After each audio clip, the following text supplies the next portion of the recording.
I'm Jeff Philbin, and this is Dinner DeeAs, bringing you brisket today as we make this magical meat, but without a smoker, and serve it with a poached egg and garlic chili crisp.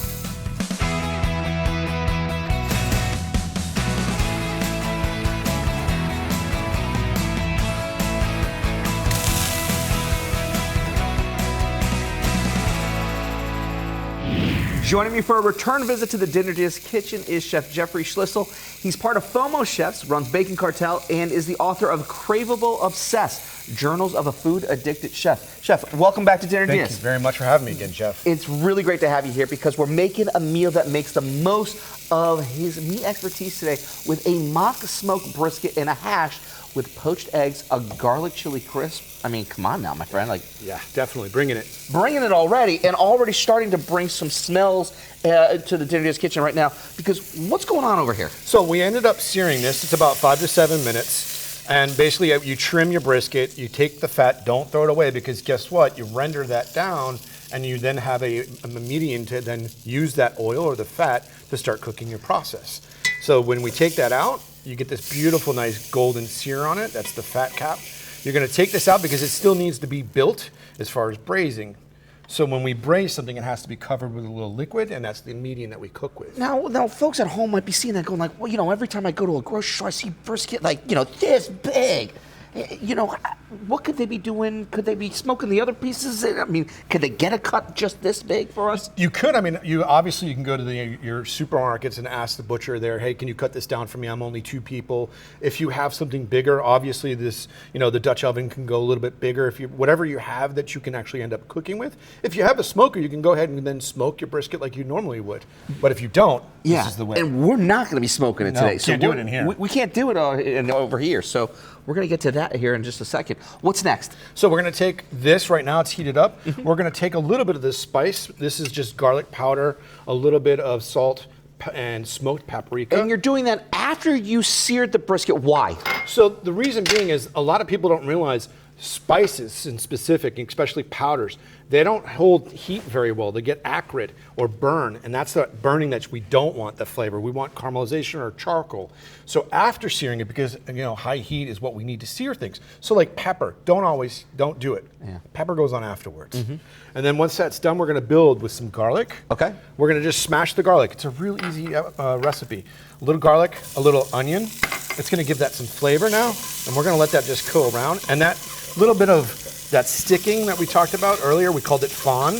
That's actually all flavor. That's really concentrated. So that's not burnt. That's just a ton of concentrated flavors is what you're saying. Exactly. So don't be afraid if you're seeing that. No, and then a lot of times there's something in New Orleans called the roux spoon. They take a kitchen spoon and they like lob it off in a diagonal, and that's the scrape. And that's what we're going to do once we start getting some of these really beautiful different ingredients that we're going to go in there. This is just a little bit tomato paste. I'm like taking it down a little bit. Okay. And then there you go. You're starting to see that already break apart. And that's going to lift everything. That little bit of liquid right here is going to help lift all that flavor from the bottom. And this is going to be apple cider vinegar. This is that magic ingredient. Not only smoked paprika on the brisket, but right here is going to be smoked pecan. You can get this at the grocery stores. I just found out about this. I'm not, one of those that knew about only hickory and mesquite. I had no idea they had other flavors. I was like, wow, this is awesome. I think it's because really, people think like, oh, I have to have barbecue, I have to have a smoker. But it's like, there's so many people in America that don't have access to the grill. They don't have access to their own smoker so you're in a condo. I mean, This is a perfect alternative for those that can be able to get the beautiful flavors that would impart in your protein, but doing it in the comfort of your own kitchen. Here's the even better one. How hot is it outside right now? I mean, crazy, right? Who wants to smoke anything right now? So doing this right now is just absolutely beautiful. Smoking with AC. Yep. I like it. So what was, we just put everything back in. Right. And so now what we're going to do is we're going to cover this up. And this is one of the greatest things. How long did that take us? Not long at all. All right, so now this has got to go and bake now? Yep. It's got to go into the oven here? Yep, 300 degrees. If you grab that oven for me. 300 degrees. How long should this be in the oven for? 3.5 to 4 hours. Okay. And then it's done. See, you forget it. and that's it. And it gives you a chance now to go cook some other pieces of this entire dish here. What's next? So we're going to do the garlic chili crisp, and what's really easy. A garlic chili crisp is really hot. It's popular right now. It's easy to find at a grocery store. All over the place. It's crazy now. Yeah, especially if you see something in the grocery store, you know it's already been accepted as far as people wanting that. Totally. So instead of spending $12 to $14, here's an easy one that you can. Because it is a little bit pricey. Like, it's a great addition to a dish, but sometimes it's like you can't eat it all the time, and it's just sitting there, $14, $15 sometimes in some cases, just sitting on the refrigerator going like, use me. Yeah, and exactly. And here's the thing. If you're doing it yourself, So here's a neutral oil. It's sunflower oil. What I like about sunflower oil is it has a high smoke point, which is something that's really good. The second thing is it gives it a buttery flavor. I can actually fry things about 450 to 475 degrees, and there's no flavor transfer. So that means you can take a shrimp and an asparagus and fry it the same thing, and the shrimp will taste like a shrimp, and the asparagus will taste like asparagus. So we've got star anise. It's that beautiful licorice. This is Indian cinnamon. I want you to just smell this real quick. It's just unbelievable. And that has so much flavor. And here's the thing about spices that a lot of people don't realize, and we take it for granted. Like when we're working with ginger, for instance, in Chinese cooking, we always started in what? Oil. Yeah. When we're talking about sauteed spinach and we want to add a little garlic, we always add it in oil. And why do we add things in oil? Because oil releases those beautiful flavor profiles we're looking for. Water doesn't. Spices are not water soluble. They're oil or fat. So we have shallots, garlic, star anise, ginger, and then this little guy over here is from the spices. We're going to move this out of the way. And what's great about this sits here and cooks a little bit. And while that's going, we build what's going to be the rest of this. All right, cool. So what's going into this mason jar? So the mason jar is going to get the chili flakes, which we can get it anywhere we want. Yep. This is Szechuan peppercorn. They're a little bit different. Okay, so like that one might be a little harder for folks to find. Correct. So like where could you find that? What's going on here? So any Asian grocery store will actually have it. Even in an Indian market will have it. I know Bon over on 60 has it. Lotte in Wesley Chapel has it as well. But wherever you can find a Chinese market, or an Asian market, you'll definitely find these. A little bit goes a long way. It's a different flavor profile for a lot of people. So what would that have as just kind of that flavor then? What's citrus notes. And citrus it has notes. A little bit of a zip to it, almost like thinking of taking a 9-volt battery and like when you were a kid and you tap it. It gives you that little bit of jolt. yeah. That's what it does to the taste buds, but not in that 9-volt battery. It's just something that really sparks your flavor profile. This is gogu rong. This is how we start to make kimchi. So there's gogu chang and goju rong. Gogu chang is actually the paste. This is the pepper in just the powder form. Then we have fenugreek, which is a beautiful, like almost maple syrup kind of flavor to it. In Hindi, it's actually called methi. And then if you use the leaf of it, it's called kasuri methi. That is just regular sugar.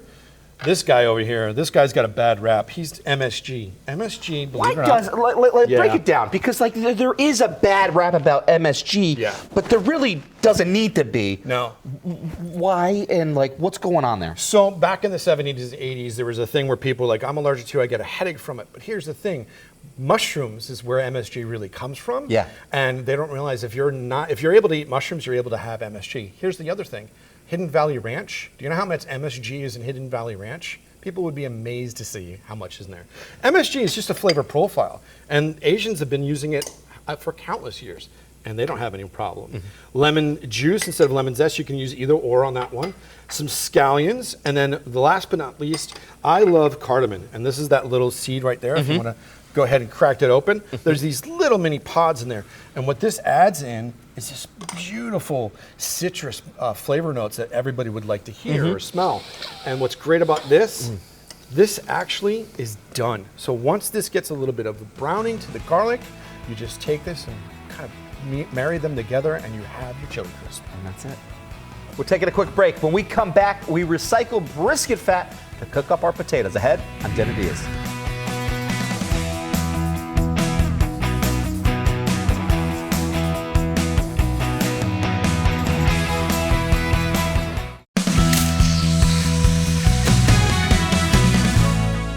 Welcome back to Dinner DeeAs, where meat is on the menu as we bring you brisket smoked, but also not smoked, as we're making mock smoked brisket to serve up in a hash with Chef Jeffrey Schlissel.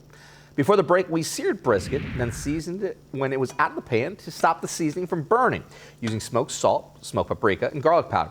Then adding onion, garlic, tomato paste, and a little beef broth, apple cider vinegar, liquid smoke, and a little salt and pepper. Got the lid on our Dutch oven and put it in the oven for about 3.5 to 4 hours while we worked on a chili crisp. Now, you could buy a jar at the grocery store, but if you want to make your own, here's how. We heated sunflower oil and added star anise, some Indian cinnamon sticks, shallots, garlic, and ginger. Then in a mason jar, we mixed together chili flakes, Szechuan peppercorns, some gochujang, fenugreek, MSG, which we found it's not as scary as it sounds. Definitely not. Don't be afraid of MSG. Exactly. Okay. It's a friend, not a foe. He's a friend, not a foe. Also, friends inside that dish was going in with a lime juice, some scallions, and some cardamom pods. And the smells are phenomenal over here. Yes, they really I'm are. actually getting hungry myself. They really, really are.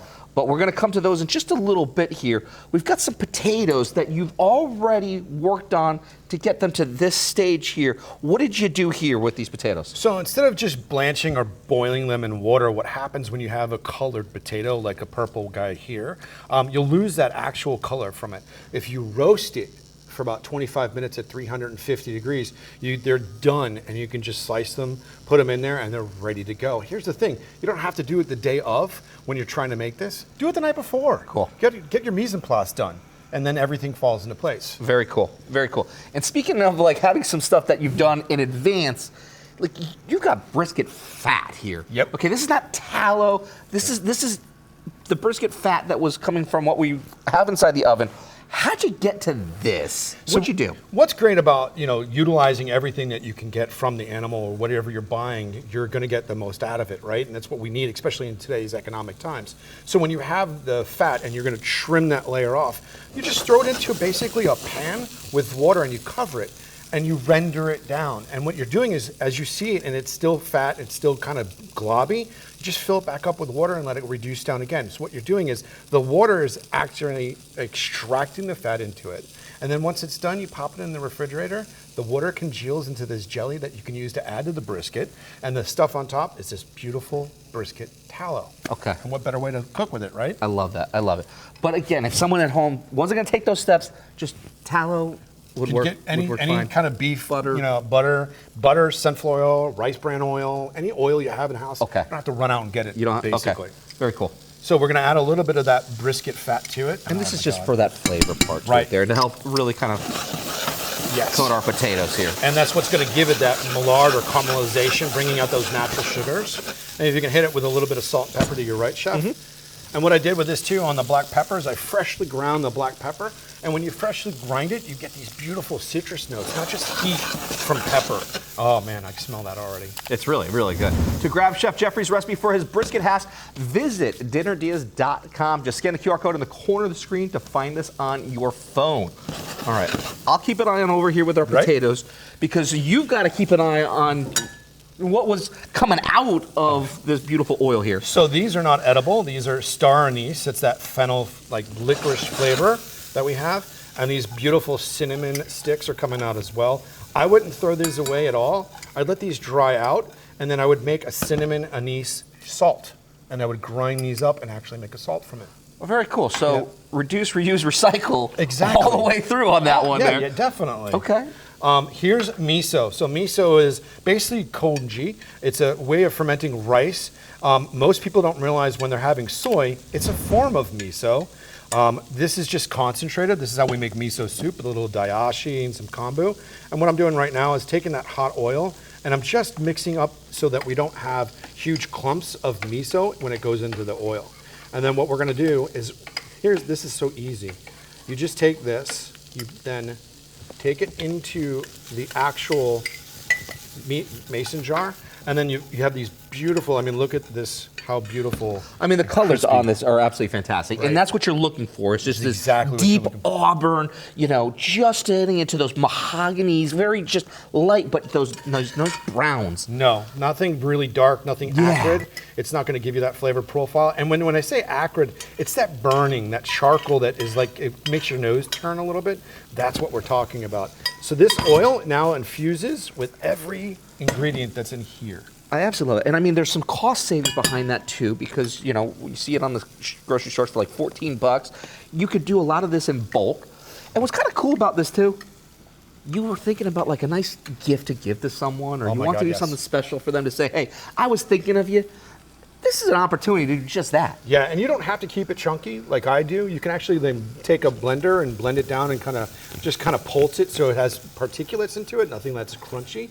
Or you can just leave it the way it is. Now, if you want to leave it the way that it is, what's the shelf life? If you're doing this on your own and not using one that's already from the grocery store, how long can you get out of this? So we know that air and humidity and light breaks down oil. As long as you're covering this up and you're keeping it in a dark place in your pantry, it should last you quite a bit of time. I guarantee you it won't, because once you taste this, it's gonna fly. People are just gonna believe, I gotta put this on everything, and that's what happens. Well, we're going to take another quick break. When we come back, Chef Jeffrey's tip for perfect poached eggs ahead on Dinner DeeAs.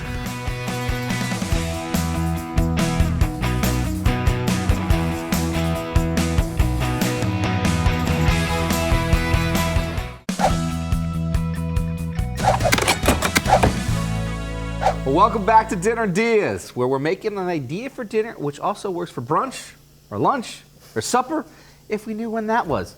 A brisket hash with smoked brisket done in the oven with no need for a smoker. Before the break, we cooked up potatoes for the hash, diced, roasted, and then cooked up in some rendered brisket fat. And we finished the garlic chili crisp, taking the cinnamon stick and the star anise out of the oil, using a little to mix with miso, then adding everything back with the dry ingredients into our mason jar. And that we'll come back to later. But these potatoes here, they're taking on color. Yes. They're starting to really kind of crisp up a little bit here. Yeah, this is exactly what you want when you're doing a potato hash. There's not the dull color, it's vibrant. It's got that little bit of the caramelization to the potatoes itself. They're not sticking, so perfect time to add in some onions and peppers. Okay. And what we're looking for this is just to get translucent a little bit. You can go darker with the caramelized onions. It's going to give you a little bit more complexity to it. But again, a recipe is just to follow. It doesn't mean that you have to stick to that staunch way of doing things. Sure. And then you can give that a toss, Chef, if you wouldn't mind.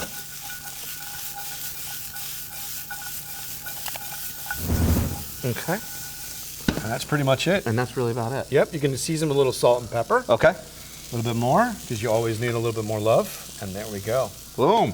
To grab Chef Jeffrey's recipe for this brisket hash, plus how to do your own garlic chili crisp, head to dinnerdeas.com or just scan the QR code in the corner of the screen to find us. Now, for a lot of people, poached eggs are one where it's like, I ain't gonna try that at the house. Yeah. I ain't gonna do that. Yeah. Because people just get intimidated. They don't know, like, okay, is it too hot? Is it too cold? Did I do it too long? Did I do it too short? Like, you know, it's like a game of double dutch. It's like, do I jump? Do I not? Do I jump? Do I not? Exactly. Walk us through how to do a perfect poached egg. So I think the consistency of the egg or the temperature is where we need to be. And as you can see through the camera, it's got these little bubbles that are starting to go kind of popping out. Yeah. You don't want it a rolling boil, really violent. It's 212 degrees. You want it somewhere about 170 to 185 degrees. And that water right there is telling me we're ready to go. Okay. We don't want to add salt. Salt, I only was going to add like saltiness to the egg itself. There's this little hack that we do as chefs are concerned, acid, and it's white vinegar. And it's not a lot, it's just a dab of white vinegar. What will that do for the actual egg itself? So in the proteins, as you're looking at an egg, anything that's going to be cooking it, one of the bonds that we're trying to look for, and we're getting really scientific right now, but the bonds that you're looking for, the acid helps to bring those bonds together to help bring the egg together. Now, there's another trick we do, and you'll see a lot of guys on, or chefs that are on the social media, they do this swirling effect. And that swirling effect is actually really good when you're doing one or two, not multiple, a dozen.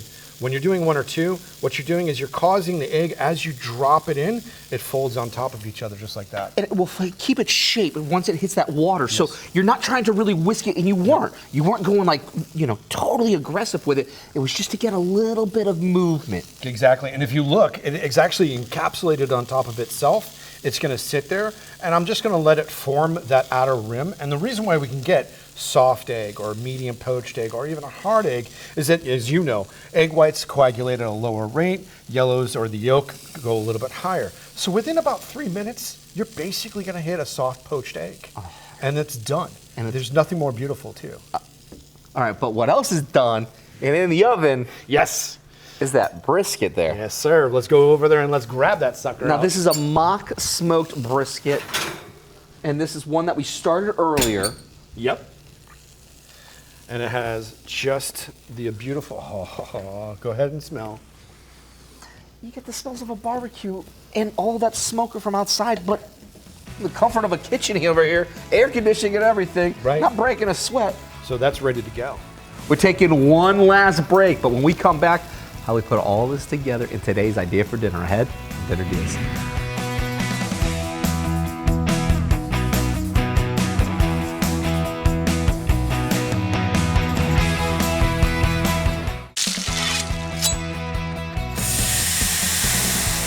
Welcome back to Dinner Deals, where a hearty hash is our idea for dinner for you, with brisket brought to us by Chef Jeffrey Schlissel.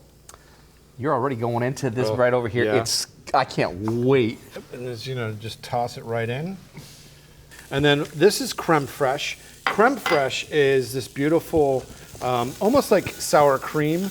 And think about it, when you have potatoes, it's sour cream, onions, bacon, and cheese. Sure. So then what we're gonna do now is we're gonna go ahead and plate right in the center of it is gonna be the hash. And you can build from there. And it doesn't have to worry about if it falls all over the place because, again, it's one of those things, it's rustic when you're eating like that. And then the other thing, you take that poached egg, you put it right on top. We're gonna flip that over. There's that beautiful poached egg. And the last but not least, the piece de resistance.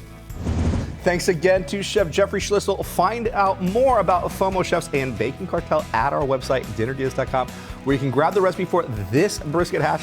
I'm Jeff Philbin. Thanks for watching, and see you next time with more ideas for dinner, or as we call them, Dinner Deals.